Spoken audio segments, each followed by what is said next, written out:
Black woman rejected on blind date on her birthday, until a girl asked, "Can you be my new mom?" Look, I'll be blunt. When my cousin said she was black, I thought she was just, dark-skinned. Derek didn't even bother to lower his voice in the crowded Chicago restaurant. I didn't expect something so obvious. Camila Williams, 29, remained motionless in her chair at the elegant bistro where she had arrived exactly 15 minutes earlier. It was her birthday, and she had canceled plans with her family to be there. The navy blue dress she had carefully chosen that morning now felt too heavy on her shoulders.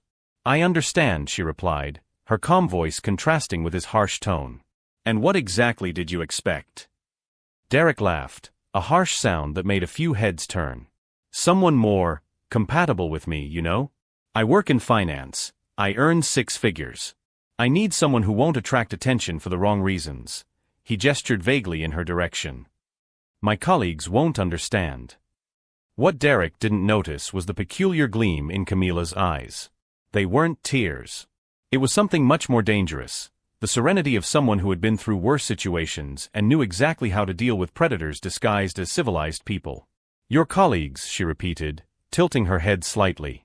"From Sterling and Associates?" Derek paused, surprised. "How do you know where I work?" "Female intuition," she smiled, but there was something icy in that smile. The waiter approached, clearly uncomfortable with the tension at the table. Derek dismissed him with an impatient gesture. "Look, I'm not going to pretend this can work. You seem polite, but my world is different. Too complex for a black woman to understand." Camila finished, her voice still soft as silk. "Exactly." Derek didn't even try to hide his relief at not having to explain. "Nothing personal." Camila nodded slowly, as if processing important information. In fact, she was. Every word that man said was being carefully filed away in her mind, along with the name of his company and various other information that Derek would never have imagined she possessed. "Well," she said, rising with an elegance that made Derek frown, "thank you for your honesty." That's when Derek noticed something that made him hesitate. Camila's posture was not that of a humiliated woman. It was that of someone who had just received exactly the ammunition she needed for something much bigger than he could comprehend. As Derek walked away, laughing on the phone about another disastrous date, a little girl with curly hair approached the table where Camila was still sitting, thoughtfully fiddling with her cell phone. "Why are you sad?" the girl asked, her big brown eyes shining with curiosity. Camila looked down and smiled, this time, a genuine smile. "Actually, sweetie, I'm not sad. I'm planning." What no one in that restaurant knew was that Derek had just made the biggest mistake of his life. And if you're enjoying this story of how a simple blind date would become the catalyst for a revolution that would change not just one life, but an entire corrupt system, don't forget to subscribe to the channel, because what comes next will leave you speechless. The little girl with curly hair, who couldn't have been more than 4 years old, tilted her head with the innocent curiosity of children. "What are you planning?" Camila smiled genuinely for the first time that night. "Justice, little one. I'm planning justice." The child's mother quickly approached, embarrassed. "Sorry, she's very curious. Come on, Annie, leave the lady alone." But Annie didn't move.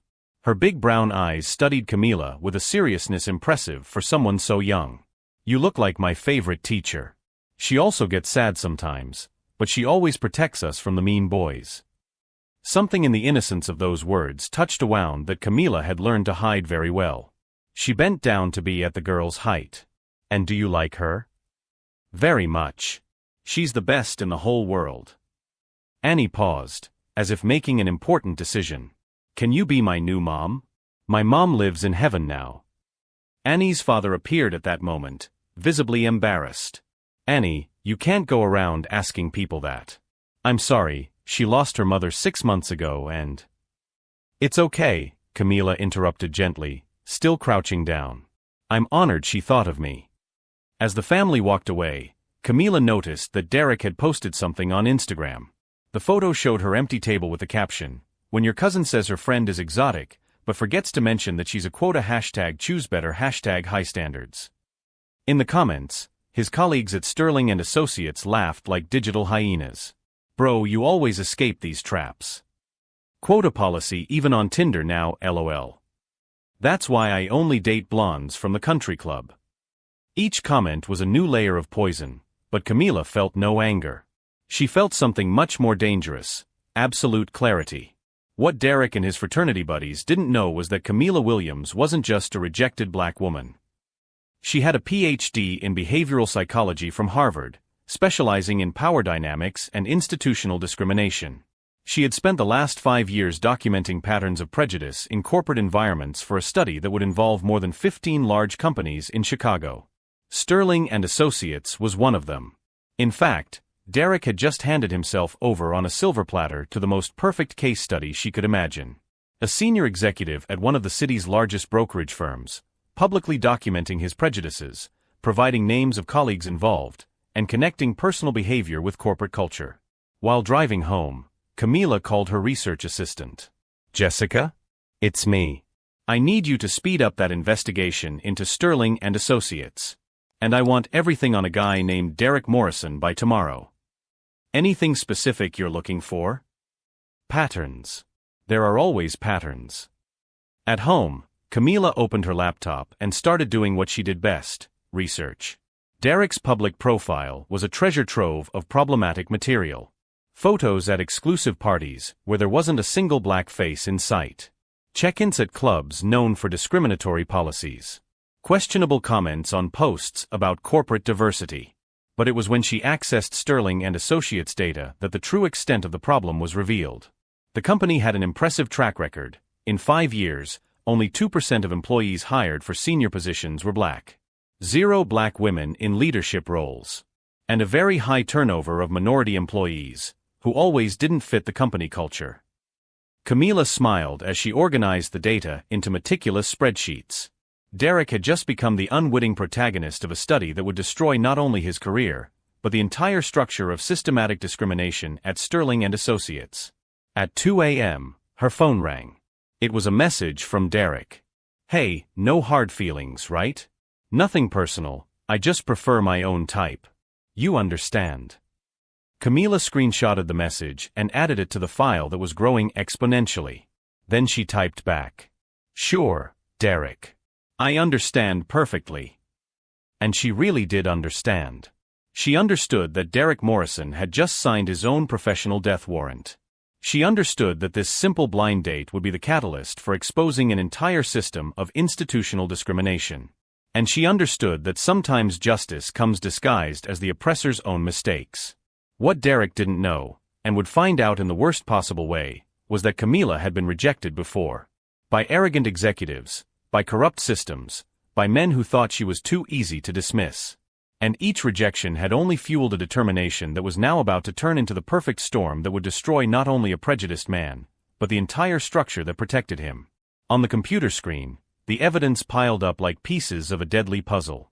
And at the center of it all, a little girl's innocent question echoed in her mind: "Can you be my new mom?" Because maybe, just maybe, when the smoke cleared and justice was served, Camila would discover that it wasn't just Derek and his corrupt company that needed a lesson. Maybe she herself would discover something about family that she had never experienced before. The next morning, Camila woke up at 5:30 a.m. as she always did. Not out of anxiety, but because strategic minds work best when the world is still asleep. While making her coffee, she checked her phone notifications. Derek had posted 3 more stories on Instagram. The first showed a selfie of him in the office with the caption "Monday Motivation, another day building the future #blessed #Sterling life." The second was a photo of the company parking lot, deliberately focusing on the luxury cars with a comment: "When you work with quality, surround yourself with quality #high standards #success." The third made her smile, a photo of lunch at an expensive restaurant, tagging 5 colleagues from Sterling and Associates. "Thanks for the contact list, Derek," Camila murmured, screenshotting each post. At 9 a.m., Jessica called with the report Camila had requested. "You won't believe what I found. Derek Morrison isn't just a problem employee, he's the informal leader of a group they call among themselves the Old Boys Network within Sterling." "Go on." "They have a private WhatsApp group called Real Men of Sterling. 47 members, all white men, aged between 28 and 55. And Camila," Jessica paused dramatically, "they document everything. Comments about female employees, quality rankings of female candidates in interviews, even bets on who will get to date the interns. Camila stopped typing. How did you get access? My cousin works in the company's IT department. Not officially, but she has ways. The important thing is, we have screenshots of 2 years of conversations. All admissible in court. Send everything to my encrypted email. And Jessica? Does your cousin need a better job? Actually, she has a PhD in computer science. She's only at Sterling because she needs the company's health insurance to treat her autistic daughter. Write down her name. We'll take care of that too. At 11 a.m., Camila was at the Carter & Associates law firm, sitting across from a woman who immediately made her smile. Rebecca Carter was known in Chicago for 2 things: winning impossible cases and having zero tolerance for corporate injustice. Dr. Williams, Rebecca began, leafing through the dossier Camila had prepared. This isn't just a case of individual discrimination. It's civil RICO, conspiracy, pattern of discrimination, hostile work environment. We're talking about a lawsuit that could result in systemic change. That's exactly what I want. Rebecca smiled like a shark who had just spotted blood in the water. And the beauty of it is that they documented everything. It's as if they wanted to get caught. Meanwhile, Derek sent Camila a message. You seem cool even though you're different. If you want a second chance, I promise I'll show up this time.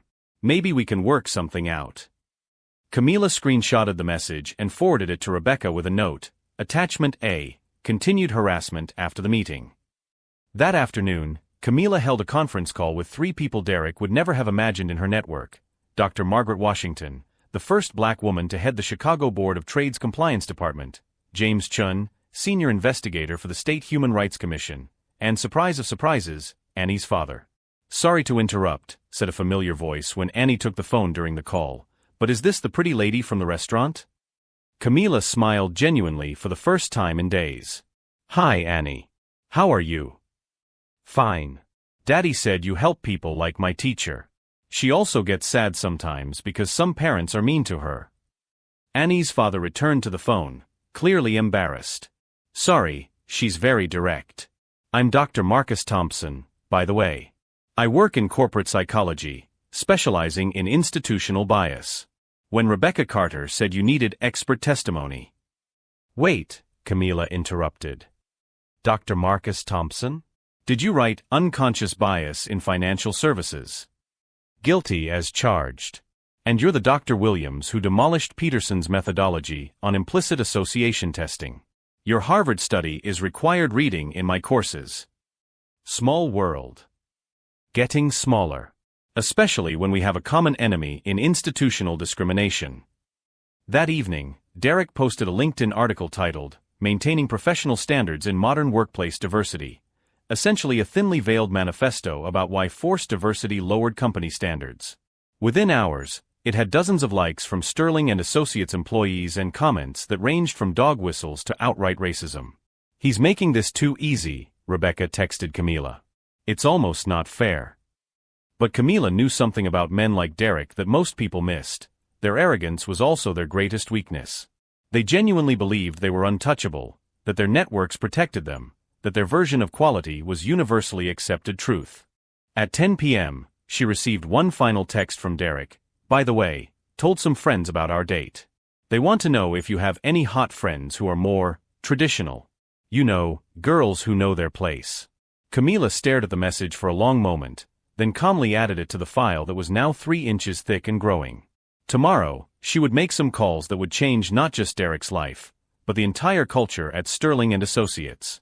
What Derek Morrison didn't realize was that his simple rejection of a black woman had triggered a response that would expose 30 years of systematic discrimination, destroy multiple careers, and result in the largest discrimination settlement in Illinois corporate history.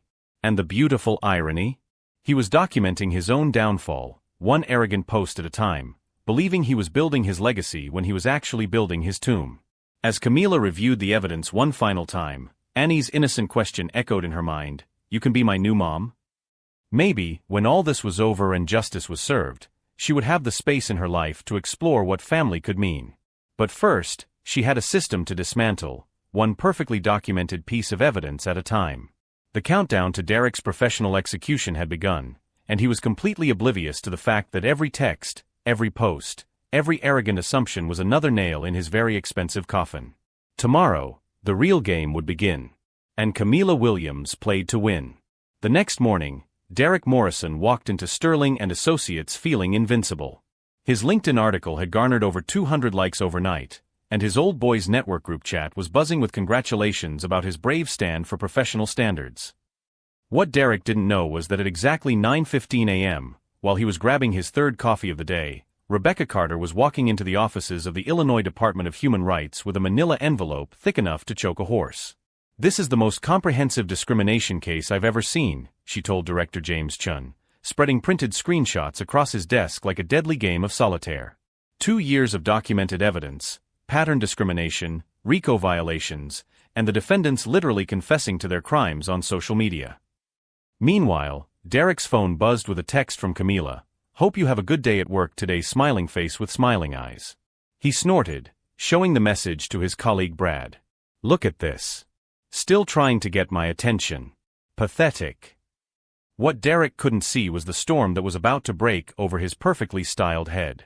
At 10:30 a.m., Dr. Margaret Washington from the Chicago Board of Trade was reviewing Sterling and Associates trading licenses. At 11:15 a.m., 3 journalists from the Chicago Tribune were fact-checking a story about systematic discrimination in financial services.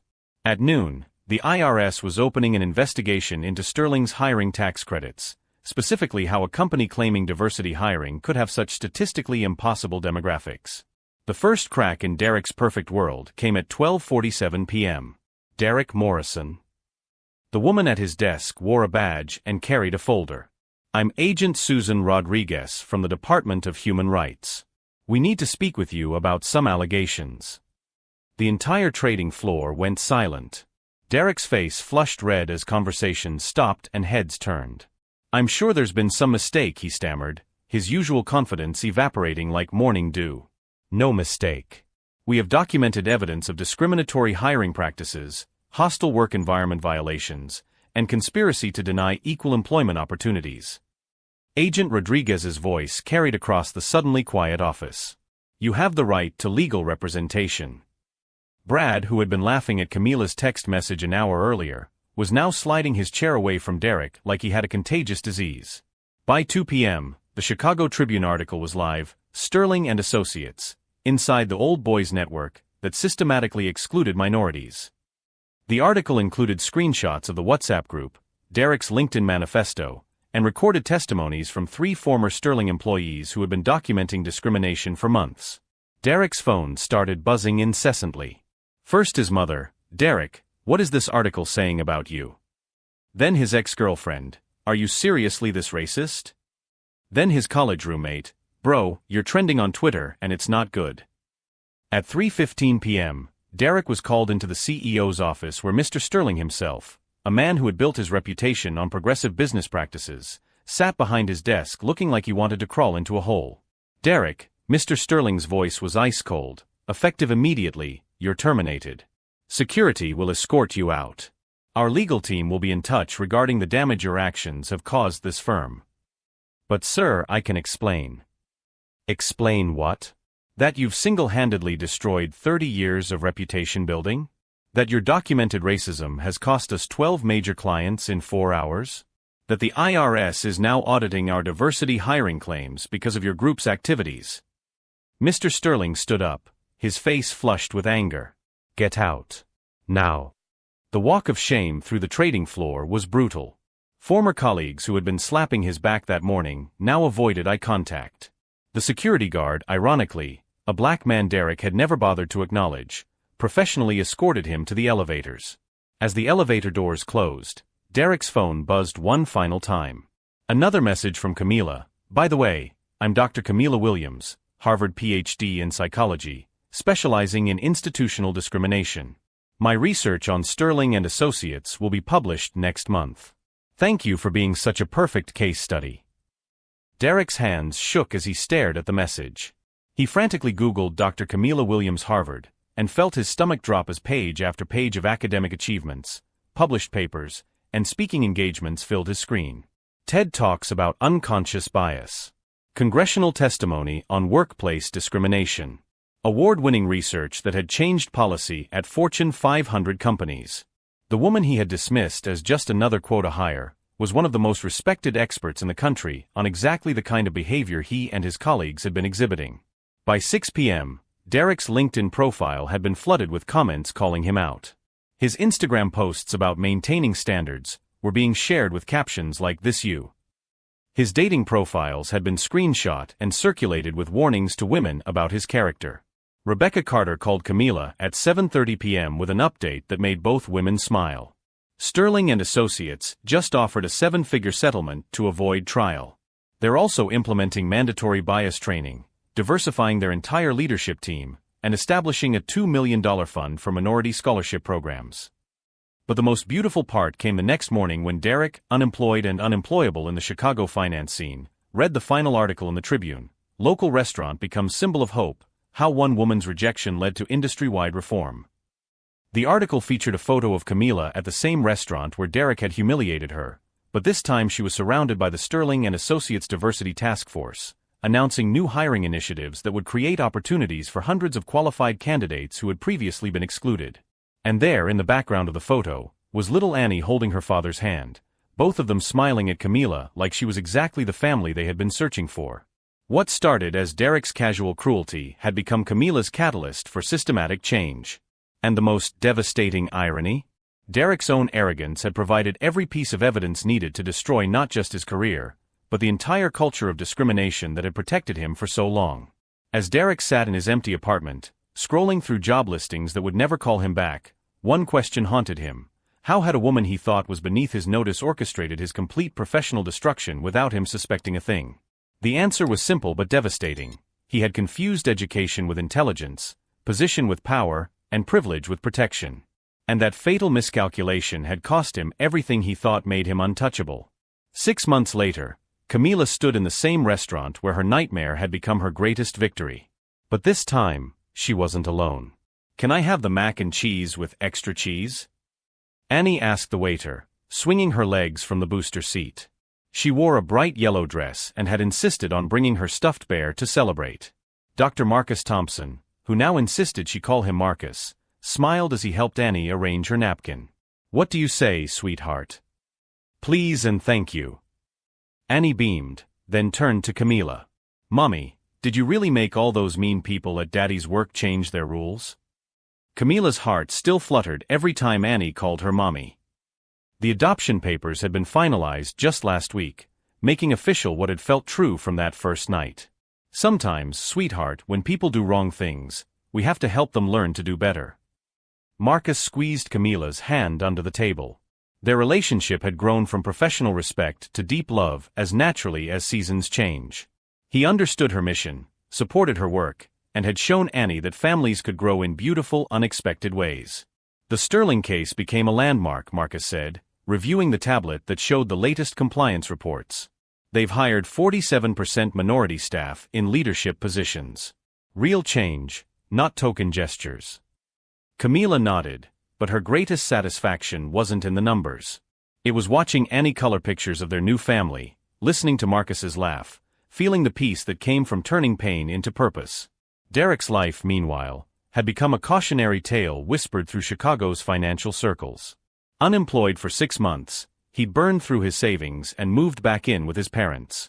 His LinkedIn profile remained a graveyard of unanswered applications.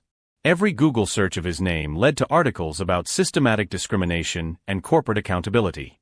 Rebecca Carter had called that morning with news that made Camila smile. 3 more companies have reached out wanting diversity audits. Derek's spectacular downfall is changing entire industries. But the most powerful change was sitting right here at this table. Annie had asked for a family, and somehow, through rejection and revelation, through justice and healing, she had found exactly that. "Daddy, tell Mommy about the surprise," Annie whispered loudly, bouncing in her seat. Marcus grinned. "Annie wants to know if you'd like to help her plant a garden behind our house. She says flowers grow better when families plant them together." Camila looked around the table at her chosen family, the brilliant psychologist who had opened his heart again, the incredible little girl who saw love where adults saw complications, and felt overwhelming gratitude for the journey that had brought them together. A year ago, she had sat at a similar table, rejected and dismissed by a man who couldn't see her worth. Tonight, she was surrounded by people who chose her every single day. Derek Morrison had tried to diminish her value, but instead had catalyzed the creation of something beautiful: systematic change, professional triumph, and most importantly, a family built on choice, respect, and love. The best revenge truly wasn't destroying your enemies. It was building a life so fulfilling that their cruelty became irrelevant. As Annie chatted about flower varieties and Marcus discussed weekend plans, Camila realized that sometimes the universe responds to hatred by sending exactly the love you didn't know you needed. What started as one man's prejudice had become a woman's purpose, a family's foundation, and an industry's awakening.